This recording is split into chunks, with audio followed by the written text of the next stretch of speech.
হাসিনা গেছে যেই পথে তারেক যাবে সেই পথে। কি কারণে সেই পথে যাবে আমি ঠিক জানি না। একসাথে আন্দোলন করলাম, একসাথে লড়াই করলাম, একসাথে জেল খাটলাম, একসাথে নিপীড়িত হইলাম। 18 সালে আপনার মার্কা নাই, আপনি আমার মার্কা দিয়ে নির্বাচন করলেন। এখনই যদি বলেন হাসিনা যাবে যেই পথ গেছে যেই পথে তারেক যাবে সেই পথে, এই যে রাজনীতি এত অসহিষ্ণু হয়ে গেলেন 3.5 বছর 3.5 মাস, 5 বছরে একটা সরকার, 3.5 মাস কত সময় হয়ে গেল আমি জানি না। আপনারা এই ধরনের বক্তব্য দিচ্ছেন, এই ধরনের কথা বলছেন। তারেক রহমান কি 1400 মানুষকে গুলি করে হত্যা করছে? তারেক রহমান কি লক্ষ লক্ষ গায়েবী মামলা দিছে? তারেক রহমান কি গুলি করে সাউন্ড গ্রেনেড দিয়ে রাজনৈতিক দলের সমাবেশ নিশ্চিহ্ন করে দিছে? তারেক রহমান কি হাজার হাজার গুম করছে?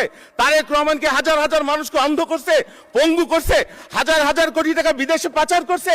যে আপনারা আর সময় দিবেন না, এখনই হাসিনা গেছে যেই পথে তারেক রহমান যাবে যেই পথে, এটা কোন ধরনের বক্তব্য, কোন ধরনের অসহিষ্ণুতা, এটা আমি জানি না। এবং আরো কেউ কেউ আরো বাড়ায় বলে, আর বিদেশে একটা গ্রুপ আছে তারা তো বলেই এই আসলাম এই নামলাম। আরে ভাই, 17 বছর যুদ্ধ করেছি, লড়াই করেছি, এইসব ফেসবুকের আলাপ, ইউটিউবের আলাপ, এইগুলো দিয়ে মানুষকে বিভ্রান্ত করা যায়? আমরা মানুষের জন্য বাজেট দিয়েছি মাননীয় অর্থমন্ত্রী।